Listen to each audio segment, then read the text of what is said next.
राधे दोस्तों, कैसे हो आप सभी लोग। आशा करती हूँ आप सभी लोग अच्छे होंगे, मस्त होंगे। तो चलिए दोस्तों, कहानी शुरू करते हैं। बहुत समय पहले की बात है। रामगढ़ नाम का एक देश हुआ करता था। वहां पर एक राजा राज किया करता था। राजा का एक मंत्री था जो राजा को हर तरह के राजकाज में सलाह दिया करता था। राजा का बेटा और मंत्री का बेटा दोनों आपस में बड़े ही अच्छे मित्र थे। एक दिन की बात है। उस देश का राजकुमार जिसका नाम वीरसेन होता है, और मंत्री का बेटा जिसका नाम सन्नी होता है, दोनों जंगल में शिकार खेलने के लिए गए।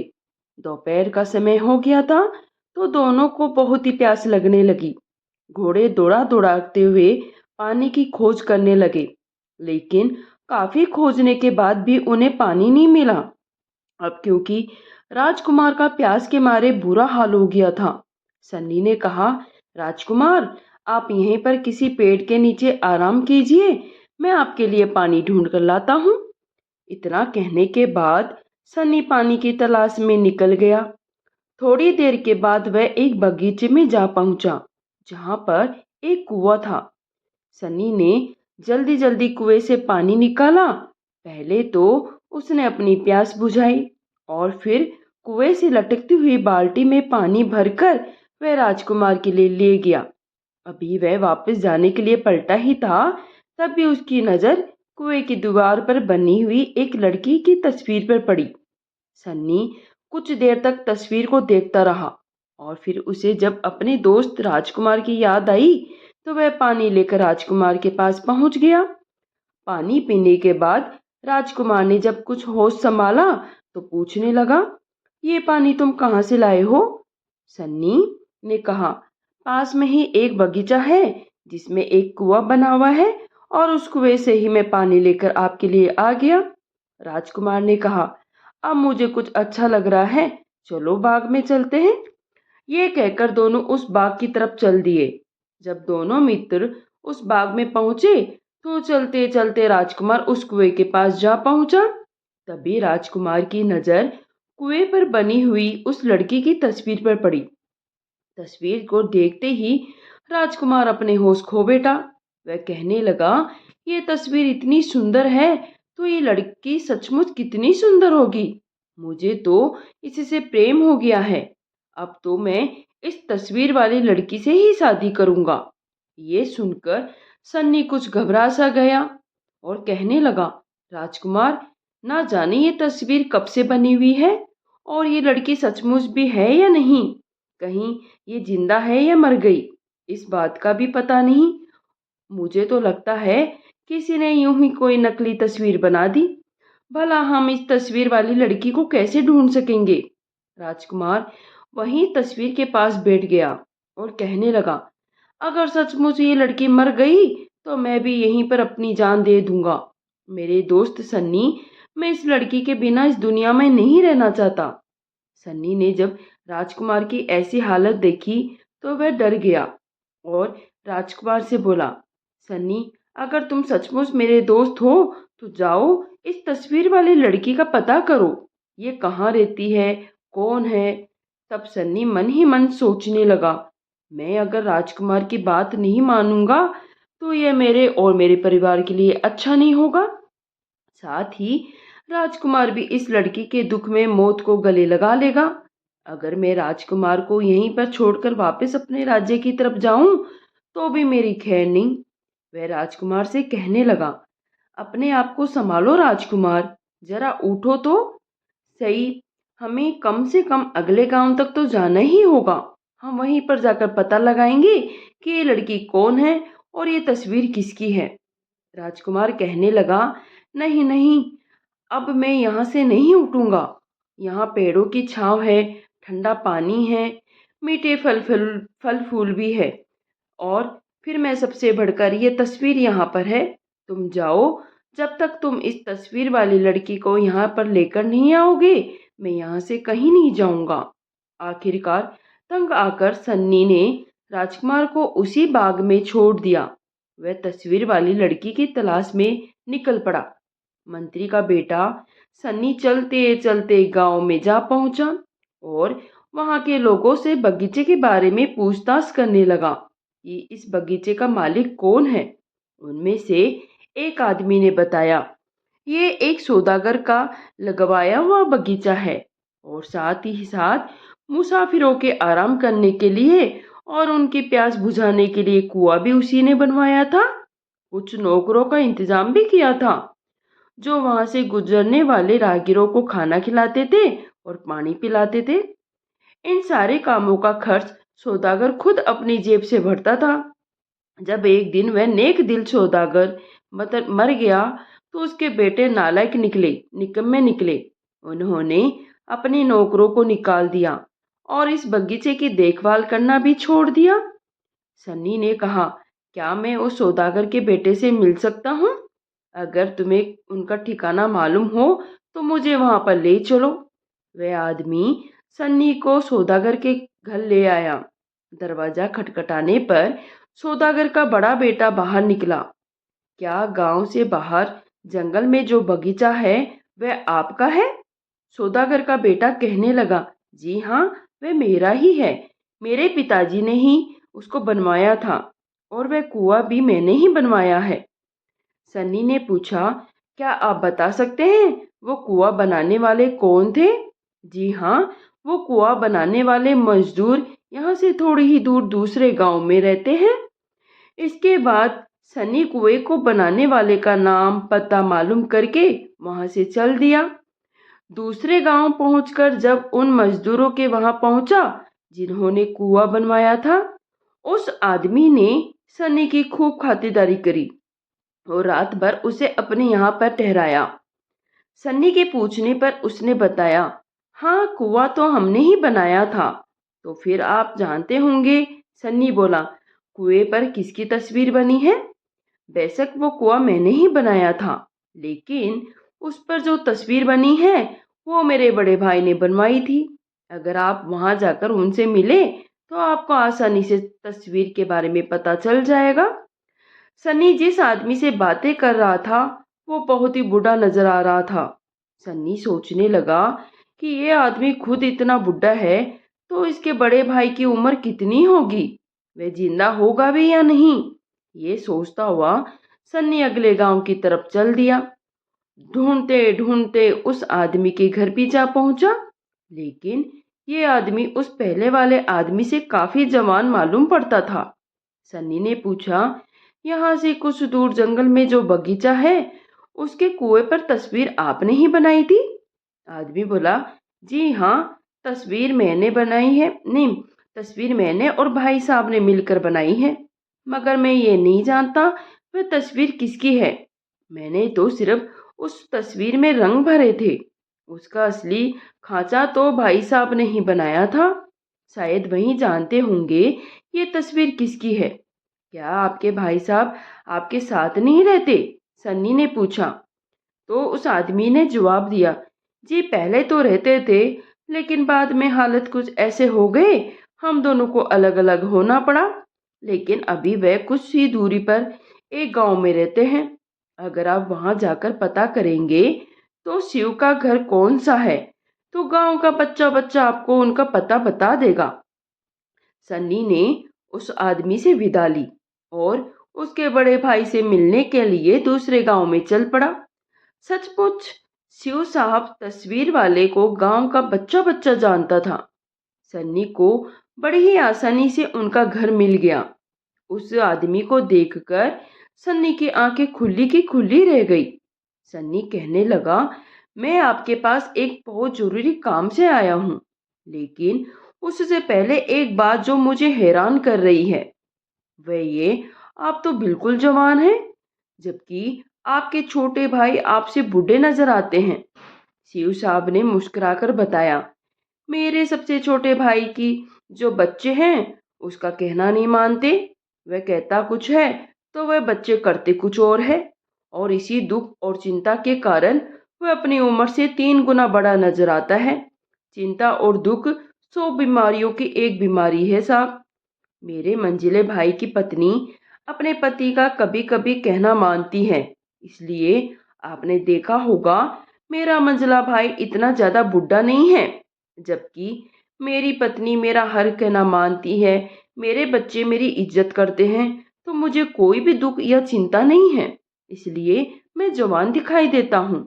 खैर, आप ये सब बातें छोड़िए। आप बताइए, आप मुझसे मिलने के लिए क्यों आए हैं? सन्नी ने सारी बात विस्तार पूर्वक बता दी। फिर कहने लगा, बाग वाले कुएं में तस्वीर आपने ही बनाई है? वह किस औरत की तस्वीर है? मैं उसकी तलाश में निकला हूँ। अरे, तुम उसके बारे में मत पूछो। वह कोई औरत नहीं बल्कि एक राजकुमारी है। कोई भी उस राजकुमारी को हासिल नहीं कर सकता। सन्नी कहने लगा, देखो, मैं भी एक राजकुमार का खास मित्र हूँ। मेरे राजकुमार ने कहा है, जब तक वह उस राजकुमारी से मिल नहीं लेगा, वह उस बाग में ही पड़ा रहेगा। ऐसी हालत में आपको मेरी सहायता करनी होगी। हुजूर, आपकी बात बिल्कुल सही है, लेकिन मुश्किल तो यह है, इस लड़की से मिलना तो दूर, उसकी तरफ कोई देख भी नहीं सकता।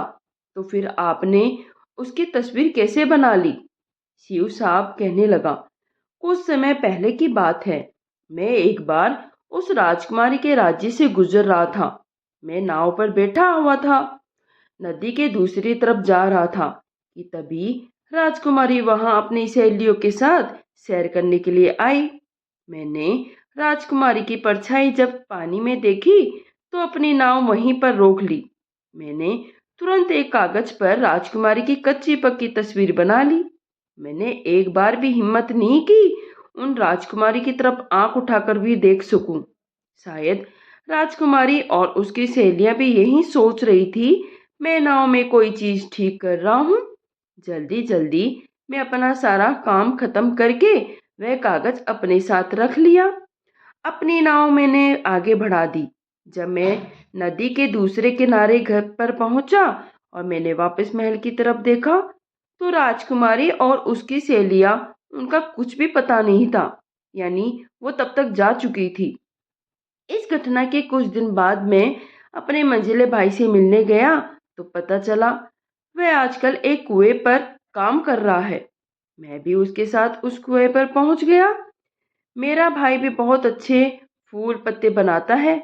कुएं पर पहुंचकर वह तो अपने काम में लग गया और मैंने कुएं की दीवार पर राजकुमारी की तस्वीर बना दी। मेरे बीच वाले भाई ने देखते ही देखते उसमें रंग भर दिए। ये वही तस्वीर थी जो आपको मुझ तक खींच कर ले आई। सन्नी चुपचाप उसकी कही हुई बातें सुन रहा था। वे कहने लगा, सचमुच में आपसे मिलकर बहुत ही खुश हुआ हूँ। अब मैं चलता हूँ। राजकुमार मेरा इंतजार कर रहा होगा। जाते जाते सन्नी ने पूछा, आपने उस राज्य का नाम तो बताया ही नहीं। उस राज्य का नाम क्या है? जी, श्यामनगर। मुझे जो कुछ भी मालूम था मैंने आपको बता दिया। आप श्यामनगर जाइए, शायद आपका काम बन जाए। सन्नी वहां से चला गया।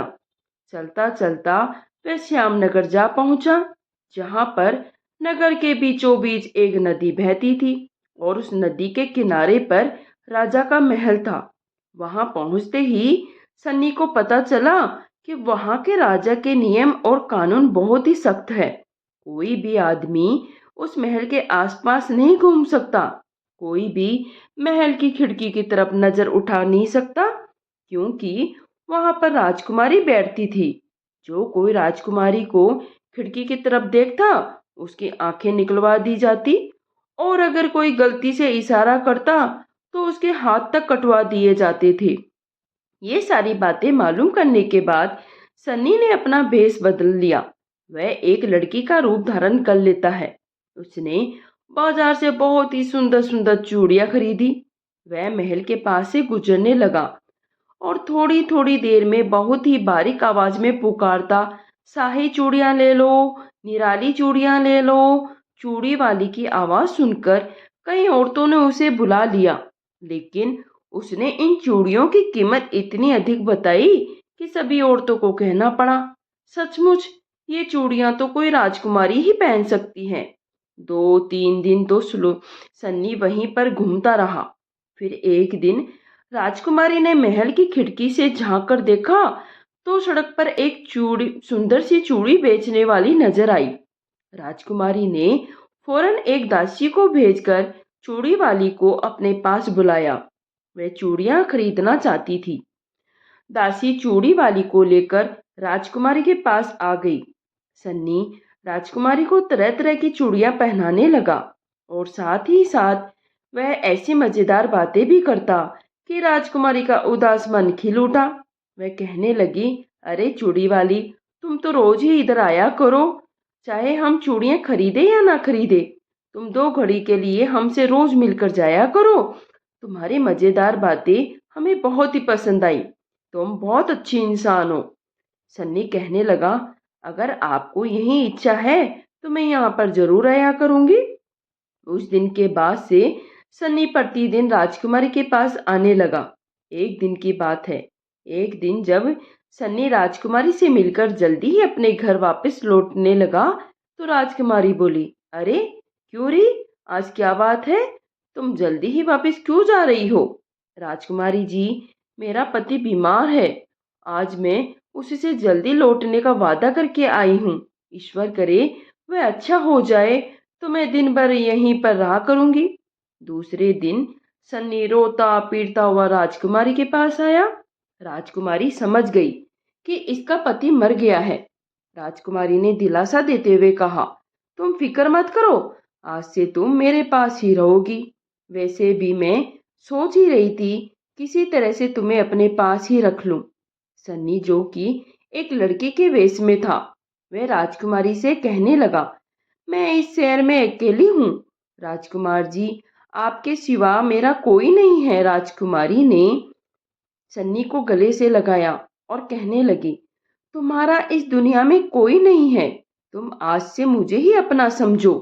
आज से तुम मेरी नौकरानी नहीं बल्कि मेरी खास सहेली हो। सचमुच राजकुमारी ने जो कहा वह करके भी दिखाया। वो सिर्फ ऐसे ही राजकुमारी नहीं थी, वह हमेशा जो बोलती थी वो करके भी दिखाती थी। अब वह हमेशा ही सन्नी को अपने साथ ही रखती, खिलाती पिलाती और घंटों दोनों बाग बगीचे नदी में सैर करते रहती। एक दिन की बात है। बातों ही बातों में सन्नी ने राजकुमारी से पूछा, राजकुमारी, आपको याद है जब मैं पहली बार यहाँ पर आई थी तो आपने मुझसे कहा था आप बहुत दिनों के बाद मुस्कुराई है और आज देख रही हूँ आप कुछ चिंता में हैं। राजकुमारी ने कहा, हाँ सखी, मैं तुम्हें क्या बताऊं। उस निर्दय और दुष्ट आदमी ने आज अपना एक दूत भेजकर पिताजी से पूछा है और शादी की तारीख जल्दी से जल्दी निश्चित करने की बात कही है। वह दुष्ट आदमी यहाँ से 400 कोस दूर एक राज्य का राजा है। वह उम्र में मुझसे बहुत ज्यादा बड़ा है और बुढ़ा है। उसकी सेना बहुत ही शक्तिशाली है। पिताजी को डर है, अगर उन्होंने शादी से मना कर दिया तो वह दुष्ट राजा हमारे राज्य पे चढ़ाई कर देगा। पिछले 2 सालों से पिताजी उसे टालते आ रहे हैं, लेकिन आज उसने अपना एक दूत भेजकर आखिरी फैसला मांगा है। यह कहते कहते राजकुमारी सन्नी से लिपट कर रोने लगी। सन्नी ने कहा, क्या इसका कोई समाधान नहीं है? नहीं, बिल्कुल भी नहीं। अगर ये बात है तो चलो हम इस नगर से भाग जाते हैं। राजकुमारी ने कहा, अरे बेवकूफ, हम दोनों औरतें भागकर कहाँ जाएंगी? यहाँ पर इतना सख्त पहरा है कि ना तो कोई अंदर आ सकता है और ना कोई बाहर जा सकता है। अगर हम यहाँ से निकले भी तो कामयाब भी हो गई तो हम दोनों अकेली औरतें कहाँ जाएगी? सन्नी ने कहा, अगर आप मुझ पर विश्वास करें तो मैं आपको एक ऐसे देश में ले चलूंगी जहाँ पर सब शांति प्रिय लोग रहते हैं, जहाँ पे बिल्कुल शांति है और वहाँ का राजकुमार भी बहुत ही सुंदर और नेक दिल है। उसी वक्त कमरे में एक नौकरानी दाखिल हुई और कहने लगी, राजकुमारी जी, महाराज पूछ रहे हैं आज पूर्णिमा की रात है, क्या नाव का इंतजाम किया जाए, नदी से पहरे हटा दिए जाए? ये सुनकर राजकुमारी चुप ही रह गई। लेकिन तभी सन्नी ने कहा, अरे हाँ, नाव का इंतजाम भी जरूर होना चाहिए। आज तो राजकुमारी बहुत ही उदास है और चांदनी रात और उसमें नाव की सैर तो उसके दिल को बहला देगी। नौकरानी चली गई तो राजकुमारी ने कहा, अरे सखी, तुमने बिना वजह ही नाव की सैर का इंतजाम क्यों करवा दिया? मेरा मन आज किसी भी काम में नहीं लगेगा। लेकिन सन्नी किसी तरह से राजकुमारी को मनाकर नदी के पास ले आया। वहां पर एक छोटी सी नाव हिचकोले खा रही थी। दूर दूर तक चांदनी फैली हुई थी और नदी का चमकता हुआ पानी साफ साफ दिखाई दे रहा था। पहरेदारों को तो वहां से पहले ही हटा दिया गया था। सन्नी राजकुमारी को लेकर नाव में बैठ गया और बाकी नौकरों को यह कहकर वापस भेज दिया गया कि राजकुमारी आज अकेली ही सैर के लिए जाएगी। सन्नी नाव को अकेले ही धीरे धीरे धकेलने लगा। वे दोनों धीरे धीरे नाव में आगे बढ़ने लगे। तभी राजकुमारी ने कहा, अरे सखी, तुम किस तरफ जा रही हो? हमारे राज्य की सीमा तो यहाँ पर खत्म होने वाली है। सन्नी ने कहा। एक बार राजकुमारी को मुस्कुराकर देखा और फिर नाव के आगे बढ़ाते बढ़ाते गया। कुछ ही देर बाद नाव दूसरे किनारे पर लग गई। सन्नी कहने लगा, आइए राजकुमारी जी, इस जंगल की भी सैर करवा देती हूँ। राजकुमारी बोली, ऐसा लगता है मेरे साथ साथ आज तुम्हारा भी दिमाग खराब हो गया है। एक तो मैं ना जाने अकेली इस जगह पर कैसे पहुंच गई, ऊपर से तुम कहती हो इस जंगल की सैर करें। चलो जल्दी नाव में बैठो, हमें वापस चलना चाहिए। लेकिन सन्नी ने राजकुमारी का हाथ खींचकर किनारे पर उतार लिया और पूछने लगा, अच्छा राजकुमारी जी, ये बताइए दुनिया में आपको सबसे अधिक प्रेम किससे है? राजकुमारी जी बोली, मेरे पिताजी से। सन्नी फिर से बोला, और उसके बाद आपको सबसे प्यारा कौन है? राजकुमारी ने इस सवाल में कुछ देर तक सोचा और फिर कहने लगी, सचमुच मुझे पिताजी के बाद सबसे प्यारी तुम ही हो। इसी दौरान वे दोनों बातें करते करते जंगल के बीचों बीच आ चुके थे। राजकुमारी इस बात से बेखबर थी। सन्नी ने कहा, अगर मैं तुमसे बिछड़ जाऊं तो ऐसा मत कहो, मैं तुम्हारे बिना एक दिन भी जिंदा नहीं रह सकती, ऐसा राजकुमारी ने कहा। तब सन्नी कहने लगा, मैं आपकी सखी नहीं बल्कि सखा हूँ। ये कहकर वह जोर जोर से हंसने लगा। उसने अपने सिर से नकली बाल निकाल डाले, दुपट्टा सिर से फेंक दिया।